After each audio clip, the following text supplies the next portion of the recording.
요한복음 18장 1절부터 11절, 우리 1절부터 11절까지 다 같이 한번 읽어보겠습니다. 시작. 예수께서 이것들을 말씀하신 후에 자기 제자들과 함께 기드론 시내 건너편으로 나가시니 거기에 동산이 있었는데 예수께서 제자들과 함께 그곳으로 들어가셨다. 예수께서 제자들과 함께 거기에서 자주 모이셨으므로 예수님을 넘겨줄 유다도 그 장소를 알고 있었다. 유다가 군대와 또 제사장들과 바리새인들의 하인들을 데리고 횃불과 등과 무기를 들고 그리로 왔다. 예수께서는 자신에게 닥칠 모든 것을 아시고 나아가 그들에게 말씀하시기를 너희가 누구를 찾느냐 하시니 그들이 대답하기를 나사렛 사람 예수라 하니 예수께서 그들에게 말씀하시기를 내가 곧 그이다 하시니 그분을 넘겨줄 유다도 그들과 함께 서 있었다. 예수께서 그들에게 내가 곧 그이다 라고 말씀하실 때 그들은 뒤로 물러나 땅에 엎드러졌다. 그러자 예수께서 다시 그들에게 물으시기를 너희가 누구를 찾느냐 하시니 그들이 말하기를 나사렛 사람 예수라 하므로 예수께서 대답하셨다. 내가 곧 그이라고 너희에게 말하였으니 너희가 나를 찾거든 이들은 가게 하여라. 이는 아버지께서 내게 주신 자들 가운데서 하나도 잃지 않았습니다 라고 하신 말씀이 이루어지게 하려는 것이었다. 시몬 베드로가 지니고 있던 검을 빼어 대제사장의 종을 쳐서 그의 오른쪽 귀를 베어버렸는데 그 종의 이름은 말고였다. 그러자 예수께서 베드로에게 말씀하시기를 검을 집에 꽂아라. 아버지께서 내게 주신 잔을 내가 마시지 않겠느냐고 하셨다. 아멘. 자, 요한복음 18장 1절부터 11절 말씀을 오늘 들어가겠습니다. 앞에 17장에서는 예수님께서 우리의 모든 택자들을 위해서 중보 기도를 해주셨습니다. 그리고 이제 오늘부터 시작되는 이 18장의 내용은 예수님께서 잡히시는 내용입니다.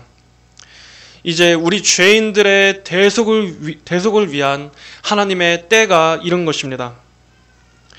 여기서 중요한 것은 예수님의 행보 하나하나가 구약에 예언된 하나님의 말씀을 성취하는 것이라는 점입니다. 그냥 단순히 있었던 일들을 쭉 기록하고 있는 것이 아닙니다. 여기에서는 마치 구약에서 제사를 드릴 때 짐승을 잡고 또 여러 가지 의식 절차를 밟고 그리고 마지막에 제단에 바치는 그 과정들이 다 하나하나 신학적으로 영적으로 의미가 있었던 것처럼 예수님께서 잡히시고 재판을 받으시고 또 십자가에 그분이 달려 못 박히시고 죽으시고 하는 그 과정들 하나하나에서 마찬가지로 우리는 거기에 담긴 신학적 의미 그리고 영적인 의미를 발견할 수가 있다는 것입니다. 이러한 부분을 우리가 앞으로 쭉 말씀을 보면서 같이 한번 살펴보겠습니다. 자, 그럼 오늘 18장 말씀을 봅니다. 먼저 1절 말씀입니다. 예수께서 이것들을 말씀하신 후에 자기 제자들과 함께 기드론 시내 건너편으로 가시니 되어 있습니다. 자, 예수님께서 이것들을 말씀하신 후에 여기에서 예수님이 말씀하신 이것들이란 넓게는 13장부터 계속된 예수님의 다락방 고별 설교를 가리키는 것입니다. 사랑하는 제자들을 앞에 두시고 그 제자들의 발을 친히 씻겨주시고 또 그들에게 성령을 보내주셔서 영원히 내가 너희와 함께 하시겠다고 말씀하신 것. 그리고 또 주님은 어떤 말씀을 하셨습니까? 가지가 포도나무에 붙어 있어야만 열매를 맺을 수 있는 것처럼 너희 역시도 내 안에 있어야만 많은 열매를 맺을 것이다 하는 것을 주님께서는 말씀하셨습니다. 그리고 또 내가 떠난 후에 너희는 그때 슬퍼하고 애통할 것이다. 그러나 오히려 세상은 기뻐할 것이다. 하지만 내가 곧 머지않아 너희를 다시 보러 올 것이다. 그때 너희는 기뻐하게 될 것이다.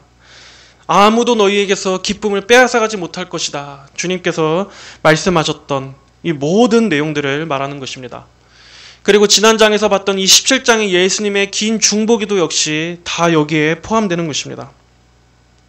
이렇게 예수님께서는 이러한 모든 일들을 말씀하셨습니다. 예수님이 앞으로 잡히시고 십자가에 달리시게 되는 이러한 일들이 아직 이때의 제자들의 영적 상태에서는 감당하기가 힘든 일이었기 때문에 예수님은 계속해서 이렇게 고난 뒤에 있을 영광을 바라보게 하시면서 그 소망을 계속 불어넣으시면서 제자들의 마음을 굳게 준비시키셨습니다. 예수님께서 하실 말씀은 이제 다 하셨습니다. 예수님은 아버지께서 주신 자신의 직무를 충실하게 이루셨습니다. 예수님은 먼저 선지자로서 하나님의 말씀을 가르치시고 선포하셨습니다. 구원에 대해서 가르쳐 주시고 영생에 대해서 가르쳐 주시고 그리고 또 회개와 심판에 대해서 사람들에게 가감없이 다 선포하셨습니다.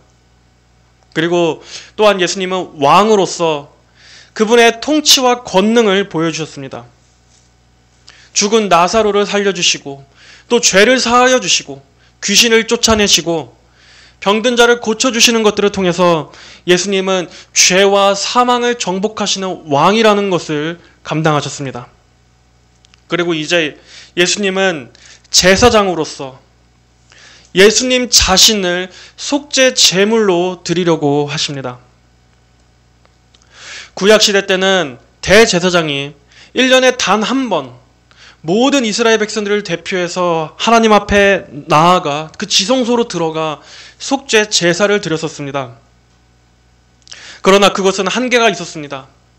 그것은 일시적일 뿐이었고 또 그렇게 제사를 드렸던 대제사장 자신도 역시 흠이 많고 죄가 있던 연약한 인간일 뿐이었습니다. 이러한 구약의 대제사장은 예수님을 예표하는 직분입니다. 반면에 우리의 참된 대제사장이신 예수님께서는 십자가에서 그분 자신의 흠없는 몸을 화목 제물로 드리셔서 영단번에, 즉 단 한 번이지만 영원히 효과가 있는 그 속죄 제사를 드리기 위해서 자신이 제물이 되시기 위해서 이제 하나님 앞에 나아가십니다. 예수님은 이렇게 이러한 것들을 말씀하신 후에 제자들과 함께 기드론 시내 건너편으로 가셨습니다. 기드론 시내, 이 기드론이란 예루살렘 성 서북쪽 약 2km 지점 위로부터 시작되는 그러한 시냇물, 그러한 시내를 말하는 것입니다. 이 기드론에는 이스라엘 역사상 많은 일화가 얽혀 있었습니다. 이곳은 왕의 골짜기라고도 불리는데 한때 이 기드론은 다윗이 압살롬에게 쫓겨 도망갈 때 이곳을 건넜던 적이 있습니다. 사무엘하 15장 23절에 보면은 온 백성이 건너갈 때 그 땅의 모든 사람들이 큰 소리로 울었는데 왕이 기드론 시내를 건너가고 모든 백성도 광야길을 향하여 건너갔다라고 기록하고 있습니다. 이곳은 다윗이 그렇게 고난과 또 비참함과 이러한 굴욕을 겪으면서 지나갔었던 바로 그 길이었습니다. 또 이 기드론은 유다의 역대 왕들이 종교 개혁이 있었을 때마다 그 이스라엘에 있었던 우상들을 이곳으로 가져와 불태우는 데 사용되었던 장소였습니다. 열왕기상 15장 11절로 13절에 아사가 그의 조상 다윗과 같이 여호와 보시기에 바르게 행하며 신전의 남창들을 그 땅에서 몰아내고 그의 조상들이 만든 모든 우상을 없앴다. 그의 어머니 마아가도 아세라를 위해 혐오스러운 우상을 만들었으므로 그가 그 여자를 태우의 자리에서 물러나게 하였다.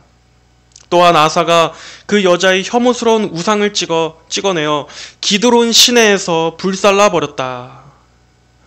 또 유다 왕 요시아가 종교개혁 때 우상들을 불태웠던 곳 역시도 바로 여기 기드론이었습니다. 열왕기하 23장 4절에 왕이 대제사장 힐기야와 부제사장들과 문지기들에게 명령하여 여호와의 성전에서 바알과 아세라와 하늘의 온갖 별들을 위해 만든 기구들을 끌어내게 하여 예루살렘 밖 기드론 밭에서 불사르고 그 재는 베델로 가져갔다.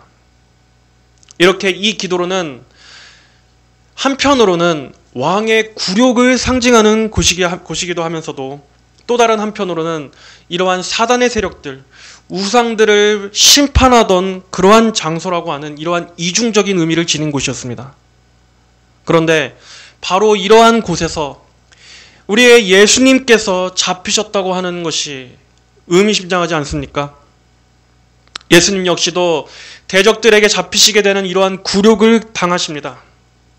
다윗이 눈물로 이곳을 지나갔던 것처럼 다윗이 예표하고 있는 그 예수님도 그렇게 굴욕과 수치를 경험하시지만 동시에 또 어떤 의미를 지닙니까?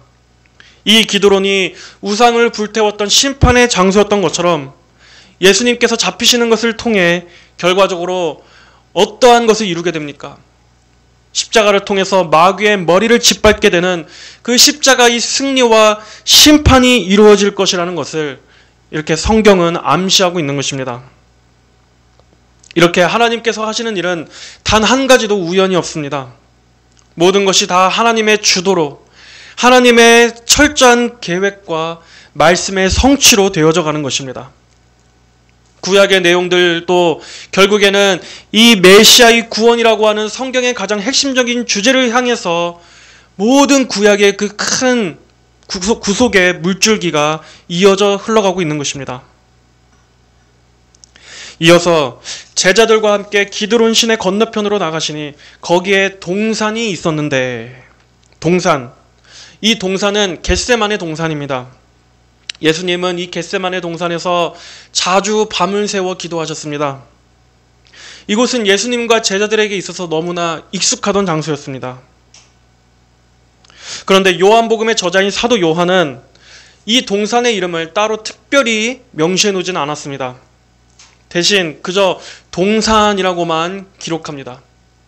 그렇게 함으로써 이 사도 요한은 지금 이 복음서를 읽는 우리로 하여금 어떠한 무언가를 상기시켜 주려고 하고 있는 것입니다. 예수님께서 동산으로 들어가셨습니다. 여러분, 동산하면 뭐가 떠오르지 않습니까? 동산. 그렇습니다. 바로 에덴 동산이 떠오릅니다. 예수님께서 동산으로 들어가셨다 하는 것은 우리로 하여금 에덴 동산을 생각하게 해줍니다. 이것은 영적으로 무엇을 의미합니까?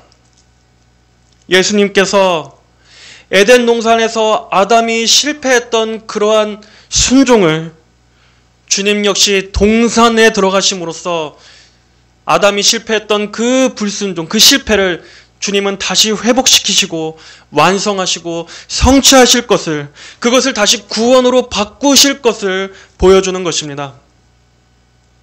에덴 동산에서 아담은 불순종하고 죄를 지었습니다. 그러나 예수님은 똑같이 겟세마네 동산에서 고난받으심으로 순종하심으로 하나님의 의를 이루셨습니다. 에덴 동산에서 아담은 실패했지만 겟세마네 동산에서의 예수님은 승리하십니다. 예수님께서 광야에서 마귀에게 시험을 받을 때 역시도 똑같았습니다. 아담은 뱀의 꾀임에 속아서 유혹받고 죄를 지었지만 예수님은 마귀의 유혹을 대적하시고 하나님께 순종하심으로 그 유혹을 이겨 승리하셨습니다. 이렇게 예수님은 둘째 아담으로서 첫째 아담이 지었던 그 실패를 하나씩 그분께서 다시 회복으로 바꾸신 것입니다. 그래서 예수님이 온전히 순종하신 그 의를 우리 죄인들에게 덧입혀 주시기 위해서, 그래서 우리의 의의 근거는 어디에 있는 것입니까? 바로 온전히 순종하신 예수님께 우리의 의의 근거가 있는 것입니다. 우리는 완전히 순종할 수 없었지만 예수님께서 우리 대신 하나님께 완전히 순종하셨기 때문에, 그리고 그분의 그 의를 우리에게 전가해 주셨기 때문에 바로 그 전가된 의를 보시고 하나님께서는 우리가 그리스도 안에서 의롭게 되었다라고 여겨주시는 것입니다. 이처럼 예수님이 동산으로 들어가셨다 하는 것은 에덴 동산에서의 아담의 실패를 우리 예수님께서 다시 회복시키시기 위해서, 그래서 그분의 은혜를 우리에게 주시기 위한 것입니다. 또 예수님이 동산으로 가셨다는 것은 구약의 성취이기도 합니다. 구약의 레위기에 보면 속죄 제물은 진영 밖에서 죽임을 당했어야 했습니다.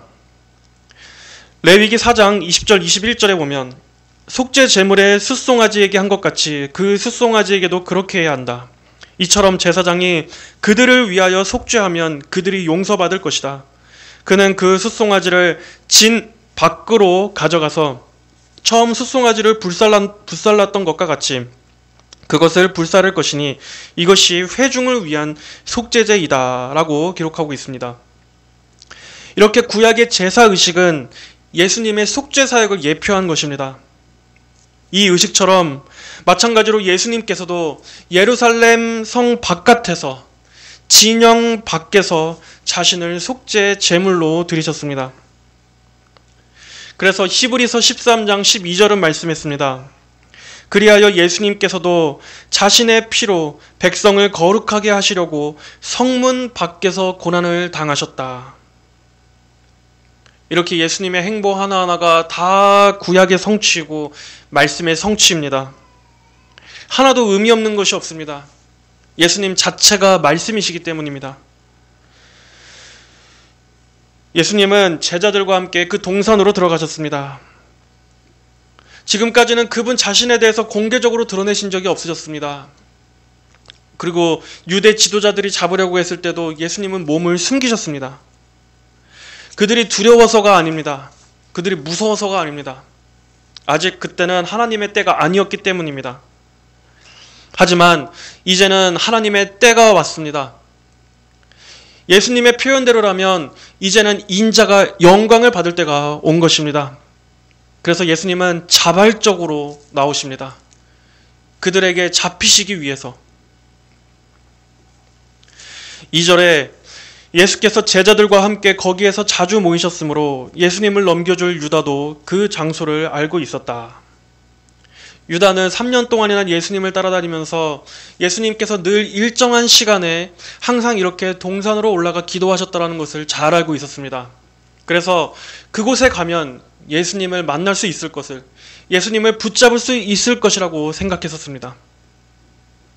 예수님은 그 동산에서 제자들과 평소에도 많은 시간들을 보내셨습니다. 그런데 바로 그렇게 추억에 깃든 그 장소에서 예수님을 잡으려고 한다니 얼마나 그 유다의 죄가 더 무거운 것이겠습니까? 3절에 유다가 군대와 또 제사장들과 바리새인들의 하인들을 데리고 횃불과 등과 무기를 들고 그리로 왔다. 어두운 밤을 뚫고 로마 병사들과 유대의 종교 지도자들이 예수님을 잡으러 이 동산으로 찾아왔습니다. 학자들은 대략 이 병사들의 수를 약 200명 내지는 또는 더 많게는 한 400~500명 정도로 추산하고 있습니다. 이들은 혹시나 있을지 모르는 그러한 소요를 대비해서 이렇게 과도하게 많은 병력을 투입한 것입니다. 여기에는 평소에 대립관계였던 로마 군대와 유대 종교 지도자들이 함께 연합했었습니다. 로마의 군대가 이 세상의 권력을 상징한다면 이 유대 종교 지도자들은 세상의 종교 권력을 상징합니다. 이러한 두 권력이 하나님을 대적한다라는 이 명목 아래 지금 이 악인들끼리 서로 손을 잡고 있는 것입니다. 여러분, 이 세상에서는 수많은 권력들끼리 서로 분열하고 그 세력이 나뉘어져 있고 서로 다투지 않습니까? 하지만 그 모두가 하나님께 대적하고 그리스도를 없애는 일에 있어서는 한 몸이 될 수 있는 것입니다. 계시록에서도 마지막 때에는 이 세상의 세속 권력과 종교 권력이 하나로 뭉쳐서 함께 그들이 교회를 공격하게 될 것을, 교회를 핍박하게 될 것을 보여주고 있습니다. 서로 이념이 다르고 자기들의 이권을 위해서 서로 다투던 적들도 이렇게 하나님을 대적한다라는 목적에 있어서는 마지막 때 그들 모두가 하나로 힘을 합치게 될 것입니다.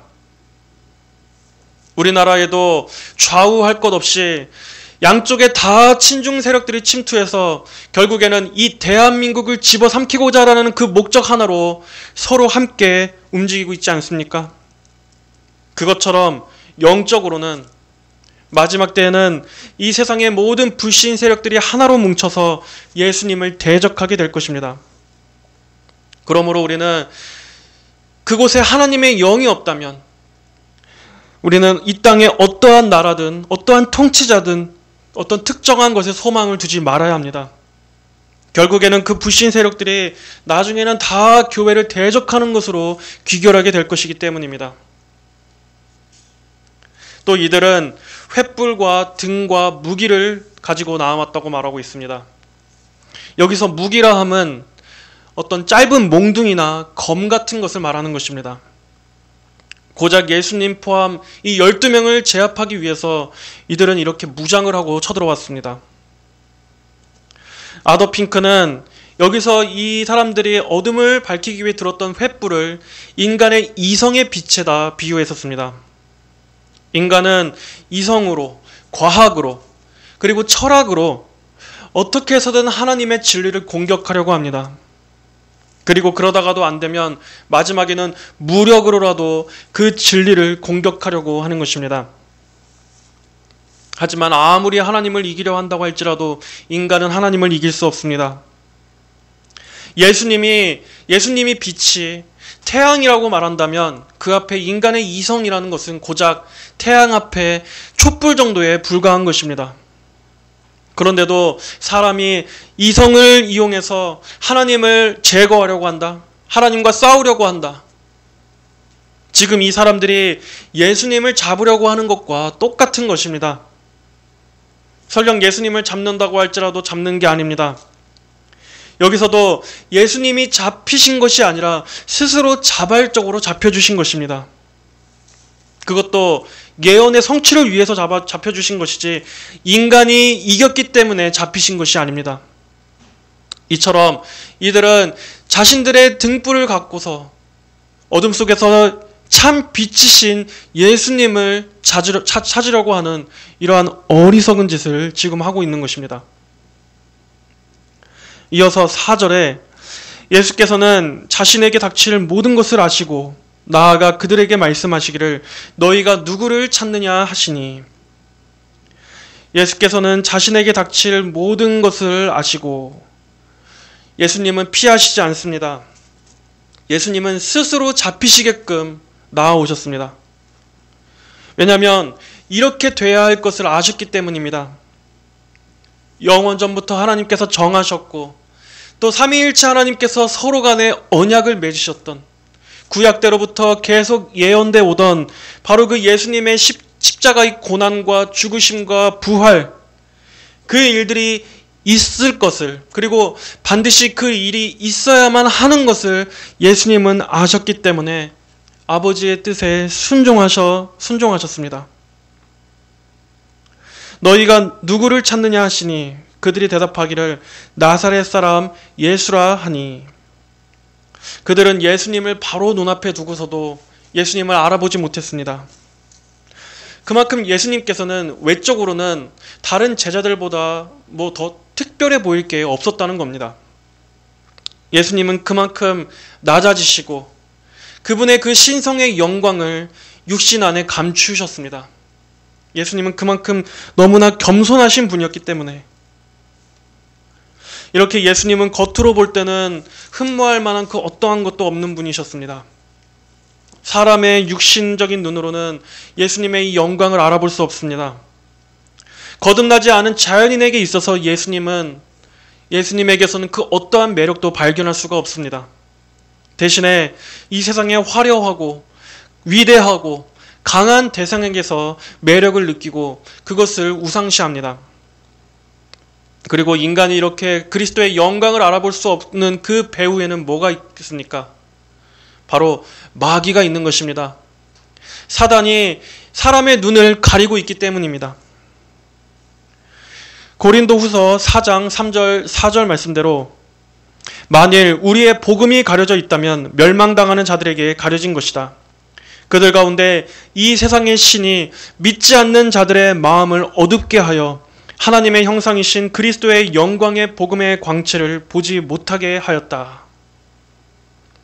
여기서 마귀가, 이 세상 신인 마귀가 인간의 마음을 어둡게 하고 그리스도의 영광을 보지 못하게 가리고 있다는 것은 마치 커튼을 쳐서 가리듯이 마귀가 인간의 영적인 눈을 가리고 바로 이 마음이라고 하는 사람의 중심을 어둡게 타락시켰기 때문에 사람이 예수님의 영광을 알아보지 못할 뿐 아니라 반응할 수 없다는 것입니다.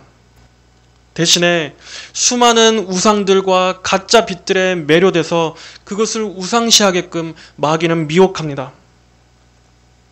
하지만 하나님께서 은혜를 주셔서 그 영적인 눈을 뜨게 해주신다면 그때는 예수님이야말로 가장 영광스러운 분이라는 것을 그때 비로소 깨닫게 됩니다.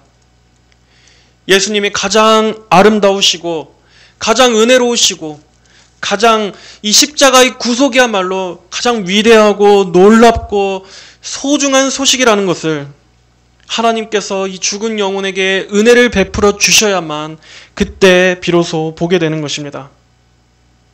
그 전까지는 아무리 노력한다 할지라도 이 마음을 어둡게 만드는 커튼이 제거되지 않습니다. 아무리 설득하고 아무리 많이 공부하고 아무리 많은 지식을 이론적으로 배운다 할지라도 성령께서 역사해 주시지 않고서는 예수님을 알아볼 수가 없는 것입니다. 여러분은 예수님의 영광을 보셨습니까? 예수님의 성품을 통해서 또 예수님께서 하신 그 모든 일들을 통해서 빛나고 있는 하나님의 그리스도의 그 선하시고 그 영광스러우시고 그분이 놀라우시다라는 것을, 예수님이 사랑스러운 분이시라는 것을 여러분은 발견하게 되셨습니까? 만약 그렇다면 그것은 하나님께서 여러분에게 은혜를 주셨기 때문입니다. 예수님을 사랑하게 되고 예수님 앞에 순복하게 되는 이러한 일들은 하나님께서 역사해 주셔야만 가능하지, 그렇지 않는다면 결코 인간은 이 부분에 있어서는 철저하게 무력한 존재입니다. 거듭난 사람에게 있어서 뚜렷하게 나타나는 가장 분명한 변화는 바로 예수님에 대한 인식의 변화입니다. 이것은 분명한 증거입니다. 예수님의 십자가의 보혈을 가장 중요하고 위대하고 찬양하게 됩니다. 항상 예수님 중심으로 생각하고 예수님의 자리에 그 어떠한 우상도 올려놓지 않습니다. 예수님이야말로 나의 정말 구주요, 나의 가장 사랑하는 대상이요, 내가 항상 함께하고 의지하는 그러한 대상이 되는 것입니다. 여러분에게는 과연 이것이 있습니까? 이전에는 없었던 것이지만 이제는 바뀌게 되었습니까? 이어서 보겠습니다. 예수께서 그들에게 말씀하시기를 내가 곧 그이다 하시니 그분을 넘겨줄 유다도 그들과 함께 있었다. 여기서는 예수님의 아주 대단히 중요한 그러한 예수님의 위대한 신적 선언이 나옵니다. 여기서 예수님께서 내가 곧 그이다 라고 말씀하신 게 어디에 나오는 말씀입니까? 출애굽기 3장에서 모세가 하나님께서 그에게 이스라엘 백성들을 다 이끌고 애굽에서 나오라라고 명하셨을 때 모세가 만약 그들이 하나님에 대해서 묻는다면 그때 하나님의 이름에 대해서 제가 뭐라고 대답해야 합니까? 라고 물었을 때 하나님은 뭐라고 말씀하셨습니까? 나는 나이다. 나는 스스로 있는 자이다. 라고 하나님은 말씀하셨습니다. 이렇게 하나님께서 이스라엘 백성에게 계시하신 이름이 바로 나는 스스로 있는 자이다. 즉 자존하시는 하나님이셨습니다. 자존하시다. 즉 그 어떠한 것에도 영향을 받지 않으시고 가장 지고하신 분, 홀로 높으시고 더할 수 없이 무엇보다 지극히 높으시다 하는 이러한 스스로 있는 자, 이것이 바로 하나님만이 가지고 있는 속성이었습니다. 그런데 여기서 예수님이 말씀하신 게 바로 그 뜻입니다. 내가 곧 그이다 라고 말하는 것과 나는 스스로 있는 자이다, 이것이 서로 동일한 의미인 것입니다. 즉 예수님은 지금 나는 하나님이다 라고 신적인 선언을 하고 계신 겁니다. 예수님은 이러한 식으로 여러 번 말씀하셨습니다. 몇 가지 예를 들어서 요한복음 6장 20절에서 제자들이 배에 타고 있었는데 그때 큰 풍파가 막 몰아칩니다. 그 캄캄한 어둠과 그 거센 파도에서 제자들이 막 무서워 떨고 있는데 그때 예수님께서 바다 위를 걸어오십니다. 그리고 그것을 보면서 제자들이 두려워하자 예수님은 뭐라고 말씀하셨습니까? 나다, 두려워하지 말아라. 여기서 나다라고 말씀하신 이 헬라어 에고 에이미도 바로 출애굽기 3장에서 하나님께서 스스로를 일컬어 말씀하셨던 나는 나이다, 즉 나는 스스로 있는 자이다 라고 말하는 것과 의미가 똑같은 것입니다. 또 요한복음 6장 35절에서 예수님께서 나는 생명의 빵이다 라고 말씀하셨을 때도 여기서도 나는 무엇이다 라고 말씀하신 것이 즉 예수님이 하나님이신 것을 말씀하는 겁니다. 나는 생명을 주는 하나님이다 라는 의미인 겁니다. 또 요한복음 8장 24절에서도 내가 그임을 너희가 믿지 않으면 너희 죄 가운데서 죽을 것이다 라고 말씀하셨을 때 내가 그임을 믿지 않으면 즉 예수님께서 성경에 예언된 바로 그분이심을 하나님이심을 믿지 않는다면 너희가 죄 가운데서 죽을 것이다 하신 말씀입니다.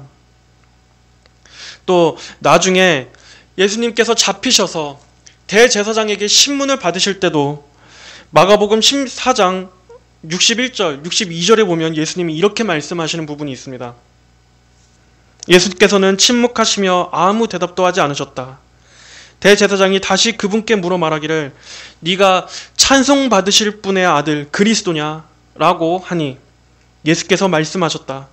내가 그이다. 너희는 인자가 권능자의 오른쪽에 앉아있는 것과 하늘 구름을 타고 오는 것을 볼 것이다. 여기서도 내가 그이다. 이것이 바로 예수님이 하나님이시자 하나님께서 보내신 하나님의 아들이신 것을 스스로 증언하시고 있는 겁니다.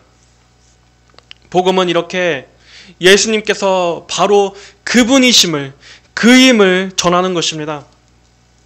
하나님께서 보내신 하나님의 아들, 온 세상의 유일하신 구세주, 우리를 죄와 사망에서 구원해 주시기 위해서 하나님께서 약속하셨던 바로 그분, 그가 예수 그리스도이심을 선포하는 것이 복음의 핵심 내용입니다. 예수님이 바로 그분이십니다. 구원은 내가 바로 그이다 라고 말씀하신 이 예수님, 이분의 말씀을 믿고 이분을 영접할 때 그것이 바로 진정한 신앙 고백이 되는 것입니다. 구약의 예언들은 모두가 다 이 한 분에 초점을 맞추고 있습니다. 내가 바로 그이다 하는 이것을 향해서 이 예언의 성취가 그리스도 안에서 성취되고 있는 것입니다. 자, 6절을 보니까 예수님께서 이렇게 말씀하시자 그들이 순간 뒤로 물러나 땅에 엎드려졌습니다. 아마도 예수님께서 이렇게 말씀하실 때 그 순간 알 수 없는 어떤 신적인 권능 앞에서 이들이 압도되어서 순간 나가 떨어진 것으로 보입니다.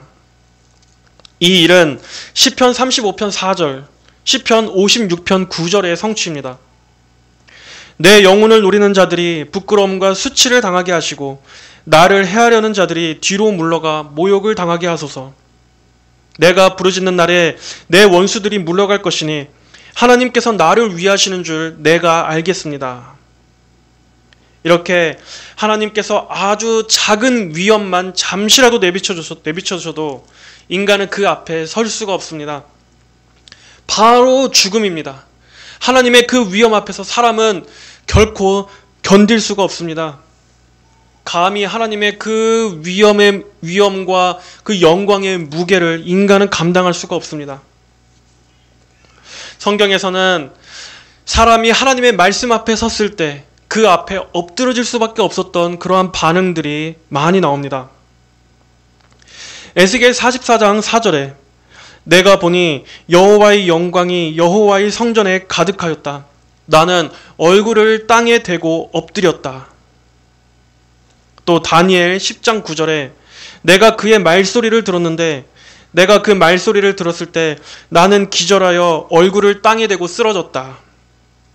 또 사도행전 9장에서도 바울이 예수님을 처음 그 예수님을 만나고 큰 빛 아래에서 바울이 어떻게 됐습니까? 바로 말에서 떨어져 엎드러지지 않았습니까?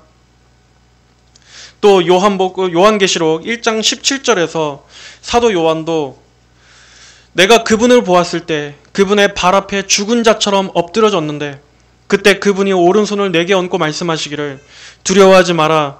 내가 곧 처음과 마지막이며 또한 살아있는 자이다. 내가 죽었었으나 보아라. 내가 영원 무궁토록 살아있어 사망과 하데스의 열쇠들을 가지고 있다. 내가 그분의 발 앞에 죽은 자처럼 엎드러졌다라고 사도 요한 역시 고백하고 있습니다. 또 이사야 역시도 하나님의 임재 앞에서 어떻게 고백했습니까? 이사야 6장 1절로 5절에 보면 그 부르짖는 자의 소리로 말미암아 문지방의 터가 흔들리며 그 성전이 연기로 가득 찼다. 그때 내가 말하기를 화 있을 것이다. 내가 망하게 되었다. 나는 입술이 부정한 사람이며 내가 입술이 부정한 백성들 가운데 살고 있으면서 내 눈으로 왕이신 만군의 여호와를 보았기 때문이다 라고 하였다. 이렇게 인간은 하나님께서 아주 조금의 영광과 임재만 드러내셔도 그 앞에 바로 엎드려져서 자신의 죄를 고백할 수밖에 없는 그러한 존재입니다. 그만큼 하나님은 두려우신 분입니다. 그런데도 오늘날 사람들은 하나님에 대해서 얼마나 쉽게 말합니까? 하나님을 농담거리로 삼고 하나님을 쉽게 조롱하고 또 하나님을 하나의 개그의 소재로 삼고 그러한 것들이 다 하나님이 얼마나 두려운 분이신지를 그분의 그 위엄을 모르기 때문에 그런 것입니다. 교회에서도 하나님을 진정으로 경외하는 신앙을 찾아볼 수 없는 이유가 바로 하나님께서 이렇게 지극히 높고 두려우신 분이라는 것을 모르기 때문에 하나님을 마치 무슨 이웃집 할아버지처럼 그렇게 쉽게 함부로 말하는 것입니다. 그것은 결코 하나님과 친밀한 신앙이 아닙니다. 우리는 하나님을 이러한 지극히 높으신 분으로 두려우신 분으로 하나님을 그렇게 두려워하되 사랑하고 공경하는 이러한 경외의 마음으로 하나님을 여겨야 합니다. 하나님을 그렇게 예배하고 높여야 하는 것입니다. 다시 이어서 7절 보겠습니다. 그러자 예수께서 다시 그들에게 물으시기를 너희가 누구를 찾느냐 하시니 그들이 말하기를 나사렛 사람 예수라 하므로 예수께서 대답하셨다. 내가 곧 그이라고 너희에게 말하였으니 너희가 나를 찾거든 이들은 가게 하여라. 하지만 이들은 바로 앞에서 예수님의 이러한 신적인 권능을 직접 목도하고 거기 앞에 엎드려졌음에도 불구하고 여전히 예수님을 잡을 계획을 멈추지 않습니다. 이렇게 외적인 능력만으로는 사람이 잠시 하나님 앞에 순종하는 것처럼 보여도 결코 그 마음 자체가 변화되는 것은 아닙니다. 눈에 보이는 어떠한 외적인 신기한 현상 때문에 놀랄 수는 있습니다. 아, 정말 하나님께서 살아계신가 보다. 정말 기적이 있나 보다. 그렇게 잠깐은 하나님을 인정할 수 있습니다. 하지만 절대로 그것만 가지고서는 회심이 일어나지 않습니다. 결국에는 다시 또 돌아가게 되어 있습니다. 참된 변화는 진리가 그 속에 들어가야만 변화가 되는 것입니다. 성령님께서 그 마음에 하나님의 영광의 빛을 비춰주셔야만이 그가 하나님을 진정으로 알게 되고 또 자신의 죄를 깨닫고 회개하게 되지, 그렇지 않고서 어떠한 능력과 이적만으로 어떠한 신기한 현상만으로는 절대로 회개로까지 이어지지 않는 것입니다. 그저 다 일시적인 순간뿐입니다. 계시록에도 보면 알 수 있습니다. 거기서 마지막 때에 하나님의 심판으로 인해서 이 땅에 재앙이 쏟아 부어질 때, 그때 사람들이 그것을 통해서 하나님 앞에 회개합니까? 요한계시록 16장 10절 11절에 보면 사람들이 고통 때문에 자기 혀를 깨물었으며 이럴 정도로까지 그들이 고통을 겪지만 그러면서도 사람들이 어떻게 합니까? 고통과 종기 때문에 하나님을 모독하며 그들의 행위를 회개하지 않았다라고 말씀하고 있습니다. 이렇게 인간은 재난과 고통을 당해도 지독할 정도로 그 불신앙이 깊은 것입니다. 그것들이 결코 하나님 앞에 회개하는 것으로 이어지지는 않습니다. 오히려 죄 때문에 심판받아도 끝까지 하나님을 원망하고 또 그러한 재앙을 내리시는 하나님을 모독하는, 이것이 바로 우리의 이 죄성, 죄의 깊은 이런 죄의 강도입니다. 예수님께서도 이들이 그저 그냥 예수님을 잡도록 내버려 두십니다. 그럼으로써 결국 자신들의 죄를 핑계댈 수 없도록 그들의 죄를 더 무겁게 만드시는 것입니다. 그들은 나중에 하나님의 심판대 앞에서 자신들은 결코 예수님의 능력을 본 적이 없다고, 목격한 적이 없다고 변명할 수 없습니다. 오늘날도 마찬가지입니다. 사람들은 설교를 통해서든 또는 길거리의 전도를 통해서든 예수님의 이름을 듣고는 합니다. 그럼에도 그것을 무관심하게 여기거나 또는 회개와 믿음으로써 예수님께 나아오지 않는다면, 여기 내가 곧 그이다 하신 이 말씀처럼 예수님이 하나님의 아들이시며 우리의 구원자가 되신다라는 것을 믿고 시인하지 않는다면 결국 그들은 변명할 수 없을 것입니다. 예수님을 들었음에도 그분을 믿지 않았기 때문에, 믿으려 하지 않았기 때문에 결국에는 심판받는 것입니다. 나는 결코 예수님의 이름을 한 번도 들어본 적이 없다고 그들은 말할 수 없습니다. 그러므로 우리가 아무리 예수님에 대해서 전한다고 해도 사람들이 꼼짝 안 하고 무관심하다고 해서 우리는 실망할 필요가 없습니다. 어쨌든 우리로서는 예수님의 이름을 이 세상에 전했기 때문입니다. 결국에 그것을 통해서 그 사람이 구원을 받느냐, 아니면은 오히려 우리의 전도가 그들의 유죄를 더 입증하게 되느냐 하는, 이것은 하나님의 영역이고 결국에는 그 자신들에게 달린 것입니다. 우리로서는 하나님께서 맡겨주신 것을 그저 충실히 이행하는 것으로서 하나님의 구원 역사에 기여하고 있는 것이기 때문에 우리는 사람들이 마음을 돌같이 한다고 해서 그것으로 인해서 괜히 낙심할 필요가 없는 것입니다. 자, 8절 9절 보겠습니다. 너희가 나를 찾거든 이들은 가게 하여라. 이는 아버지께서 내게 주신 자들 가운데서 하나도 잃지 않았습니다 라고 하신 말씀이 이루어지게 하려는 것이다. 우리는 여기에서 예수님의 사랑을 볼 수 있습니다. 아직 제자들은 이 고난을 감당할 준비가 안 돼 있었습니다. 그들이 짊어지기에는 너무나 무거운 짐이었습니다. 예수님께서는 그러한 제자들의 연약함을 잘 아셨기 때문에 제자들은 먼저 보내라고 말씀하신 것입니다. 이렇게 하나님께서는 우리에게 고난을 허락하셔도 우리가 감당할 수 있는 고난, 우리가 질 수 있는 십자가를 허락하십니다. 만약에 우리가 감당할 수 없는 거라면 지게 하시지 않습니다. 왜냐하면 하나님의 뜻은 우리를 보존하는 데 있는 것이지 우리가 그 짐에 완전히 눌려서 포기하는 데 있는 것이 아니시기 때문입니다. 그러니까 여러분, 하나님께서 우리에게 어떠한 힘든 일을 허락하셨다, 내게 어떠한 힘든 일이 닥쳤다 할 때는 하나님께서 그것을 우리가 감당할 만 할 수 있기 때문에, 감당할 만 하기 때문에 주신 것으로 여겨야 합니다.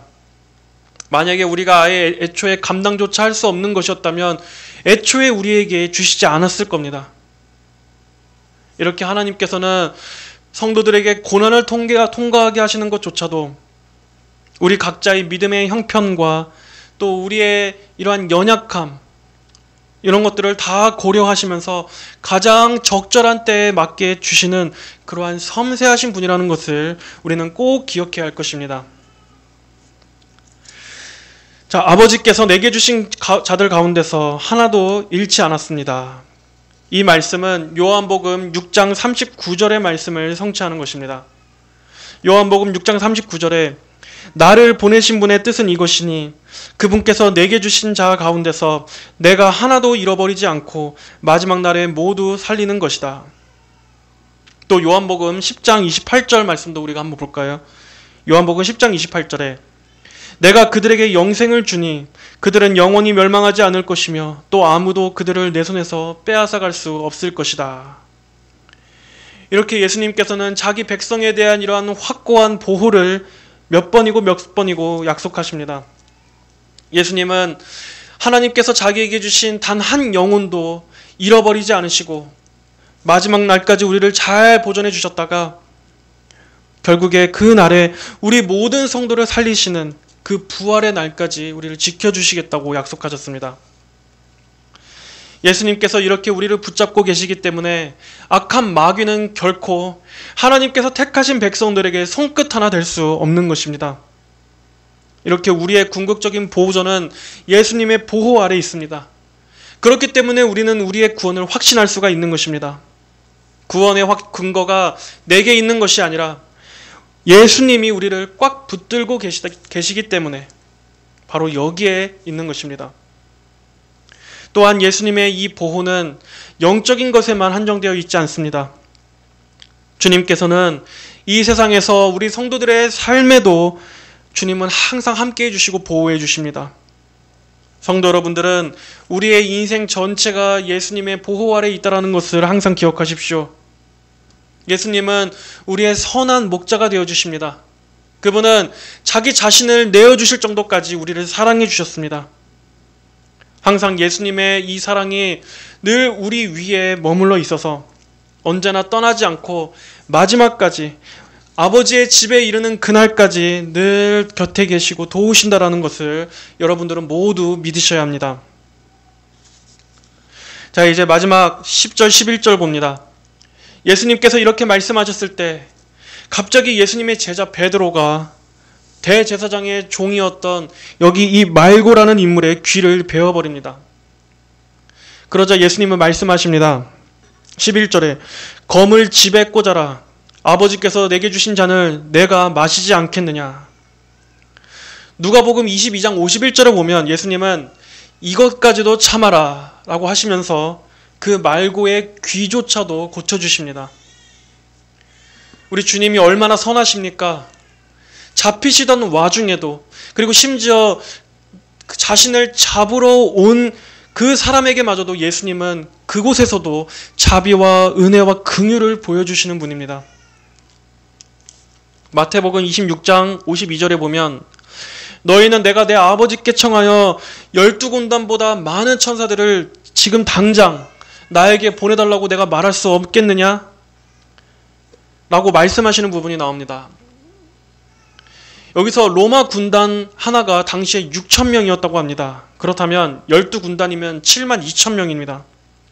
예수님께서는 즉시 얼마든지 그 하늘의 천사 군대를 당장 소환하실 수 있었지만 주님은 그렇게 하시지 않으셨습니다.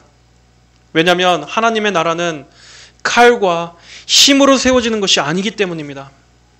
하나님의 나라는 바로 이러한 말씀의 능력, 은혜의 능력을 통해서 세워지는 것이고 예수 그리스도의 십자가를 믿는 그 믿음의 사람들을 통해서 확장되는 것이기 때문입니다.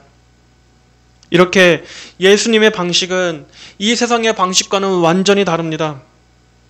세상은 정복하고 짓밟고 빼앗고 이러한 식으로서 승리하려고 하지만 예수님은 어떻게 승리하십니까?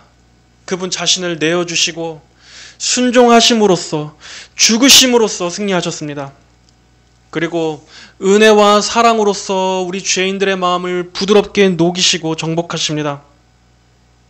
우리는 오늘 말씀을 통해서 철저하게 하나님께 복종하셨고 또 그 말씀의 성취를 위해서 끝까지 순종하신 예수님의 이러한 모습들을 보았습니다.